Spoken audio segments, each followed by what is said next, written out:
Good morning students, this is Neelam. Welcome to Sharda Senior Secondary School. हमने अपना chapter start किया हुआ है द इंडियन कॉन्स्टिट्यूशन और उसी को ही आज हम कंटिन्यू करने वाले हैं। तो इसके अंदर हमारा फर्स्ट टॉपिक है आज के लिए, how does the Indian constitution shine as a glimpse of Indian national movement for in freedom. क्या मीनिंग है इस क्वेश्चन का? सबसे पहले तो आपको क्वेश्चन का मीनिंग समझ में आना चाहिए कि इस क्वेश्चन के अंदर आपसे पूछा क्या जा रहा है। तो इसमें ये पूछा जा रहा है आपसे कि जो इंडियन कॉन्स्टिट्यूशन था उसके अंदर झलक नज़र आती थी इंडियन नेशनल मूवमेंट की, जो हमने फ्रीडम के लिए एक मूवमेंट हमने फाइट किया था, एक आंदोलन हुआ था। उस फ्रीडम मूवमेंट की झलक हमारे इंडियन कॉन्स्टिट्यूशन में नज़र आती है। हाउ, कैसे? सो लेट्स सी, एक बार इसको वर्बली समझ लेते हैं। जो हमारा इंडियन नेशनल मूवमेंट के मेंबर्स थे, ऑलमोस्ट वही मेंबर्स हमारी इंडियन कॉन्स्टिट्यूशन असेंबली के अंदर मिलते हैं। ठीक है, तो उन्होंने जिन चीज़ों को फेस किया, जिन चीज़ों के लिए वो अनकंफर्टेबल फील करते थे अपने आप को, तो उनका फर्स्ट मोटिव यही रहा कि वो अनकंफर्टेबल चीज़ें हमारे इंडिया के अंदर अब नहीं होनी चाहिए, क्योंकि अब तो हमारे हाथ में ही है ना बात। अब तो हमें ही जो है कॉन्स्टिट्यूशन बनाना है। तो वो अनकंफर्टेबल चीज़ें कौन कौन सी थी? जैसे कि उन्होंने जिन रूल्स एंड रेगुलेशंस को बनाया ही नहीं था, फोर्सफुली ब्रिटिशर्स उन रूल्स एंड रेगुलेशंस को फॉलो करवाते थे, इनइक्वालिटी पाई जाती थी, असमानता पाई जाती थी। तो इन सब चीज़ों को दूर रखने का सोचा गया और उन्होंने सोचा कि अब हम ऐसा कॉन्स्टिट्यूशन बनाएंगे। उन्होंने ऐसा इमेजिन किया इंडिया को कि डेमोक्रेटिक इंडिया होगा और हर सिटीजन का पार्ट होगा इंडिया के अंदर, इंडिया की गवर्नमेंट के अंदर। So let's see this in the form of answer. The leaders of the Indian national movement suffered and struggled a lot to make India free from the British rule. जो Indian leaders थे Indian national movement के, उन्होंने बहुत सफ़र किया, struggle किया India को britisher से free करवाने के लिए। During this struggle period they had devoted a great deal of time to imagining and planning what a free India like to be. तो उन्होंने काफ़ी चीज़ों को प्लान किया, इमेजिन किया कि जो फ्री इंडिया है वो इस तरीके से होना चाहिए। Under the British they had been forced to obey rules that they had very little role in making. जब ब्रिटिशर्स थे तो उनको काफ़ी सारी ऐसे रूल्स को फॉलो करना होता था जिन रूल्स को बनाने में इंडियंस का कोई रोल ही नहीं था। They wanted the free India a democracy. वो चाहते थे कि जो फ्री इंडिया है वहाँ डेमोक्रेसी होगी, in which everyone should be treated equally. हर व्यक्ति को इक्वल ट्रीट किया जाएगा and be allowed to participate in government, और गवर्नमेंट में पार्टिसिपेट करने का मौका दिया जाएगा। They wanted to give the right of equality to every citizen of India. वो चाहते थे कि हर सिटीजन को राइट मिले इक्वालिटी का, और इस आपने देखा होगा कि उसको फंडामेंटल राइट के अंदर भी इंक्लूड किया गया है, राइट टू इक्वालिटी को। ये हमारा नेक्स्ट टॉपिक है फंडामेंटल राइट का, अभी हम स्टडी करने वाले हैं। They wanted every adult citizen of India to be a part of democratic government of India. वो चाहते थे कि हर जो अडल्ट है, अडल्ट का मीनिंग समझते हैं ना आप? आजकल क्या है अडल्ट का मीनिंग? कि 18 साल से ऊपर जो भी सिटीजन हैं उनको डेमोक्रेटिक गवर्नमेंट के अंदर पार्ट लेने का मौका दिया जाए।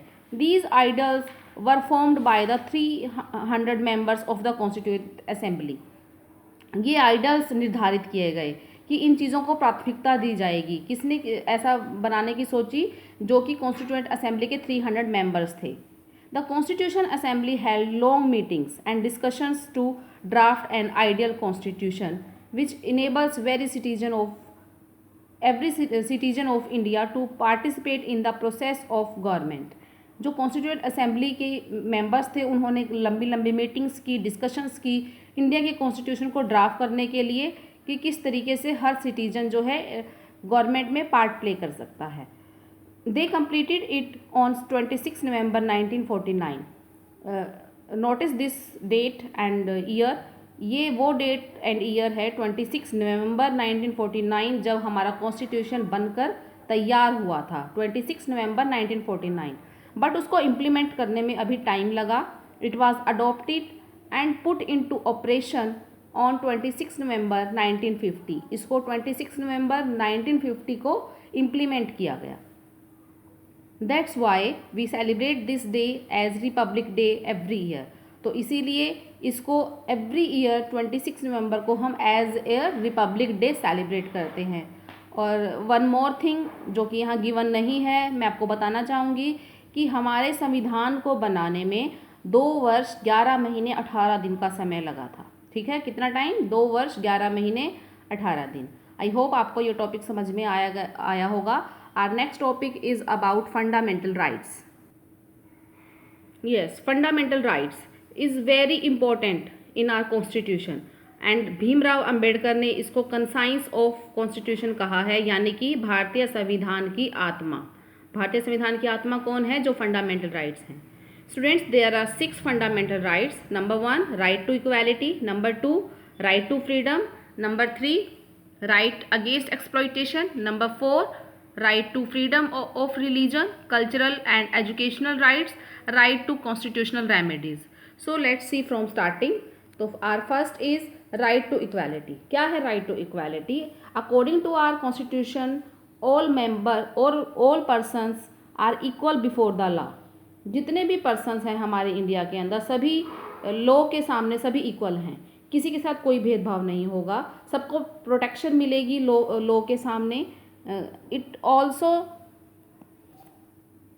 states that no citizen can be discriminated against on the basis of their religion, caste or sex.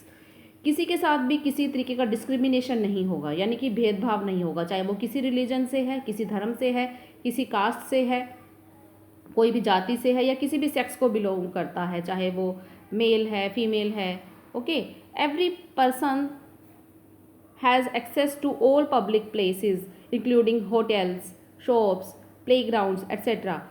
कोई भी व्यक्ति कहीं भी आ जा सकता है फ्रीली, चाहे वो कोई भी होटल है, शॉप है, प्लेग्राउंड्स हैं। The state can not discriminates against anyone in matters of employment, यानी कि अगर रोज़गार का कोई अवसर है तो सबको इक्वली ही मतलब मौका मिलेगा उसको ज्वाइन करने के लिए, कोई डिस्क्रिमिनेशन नहीं होगा। But there are some exceptions, कुछ एक्सेप्शंस हैं यहाँ पर, जैसे कि रिजर्वेशन। फॉर एग्जांपल मैं आपको बताना चाहूँगी एक्सेप्शन क्या है, कि सभी वैसे तो इक्वल हैं लेकिन कुछ लोगों को रिजर्वेशन भी दी जाती है।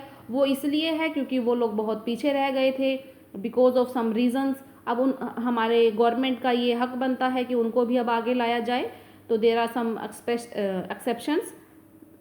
The practice of untouchability has also been abolished. हमारे इंडिया के अंदर अनटचेबिलिटी यानी कि छुआछात, जो कि बहुत एक बुराई थी हमारे समाज की, अब उसको भी एक इलीगल बना दिया गया है। अनटचेबिलिटी मतलब छुआछात नहीं प्रेफर करेगा इंडिया। तो राइट टू इक्वालिटी, हर कोई लॉ के सामने इक्वल है। सेकंड क्या है? Right to freedom. Right to freedom includes freedom of speech and expressions. इसके अंदर हमारे को किस तरीके की स्वतंत्रता है कि हम अपने विचार व्यक्त कर सकते हैं, हम बोल सकते हैं। ठीक है। राइट टू फॉर्म एसोसिएशन, हमें एसोसिएशन बनाने का अधिकार है। हम कोई भी मतलब कि एसोसिएशन बना सकते हैं, एसोसिएट हो सकते हैं कहीं भी जाकर। Right to move freely and reside in any part of the country, हम कहीं भी मूव कर सकते हैं फ्रीली, किसी भी पार्ट के अंदर हम कंट्री में अपना रेजिडेंस बना सकते हैं।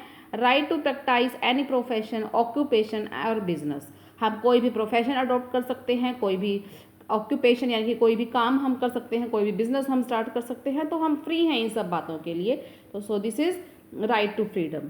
Now number 3, right against exploitation. Exploitation क्या होता है? शोषण, यानी कि शोषण के विरुद्ध अधिकार।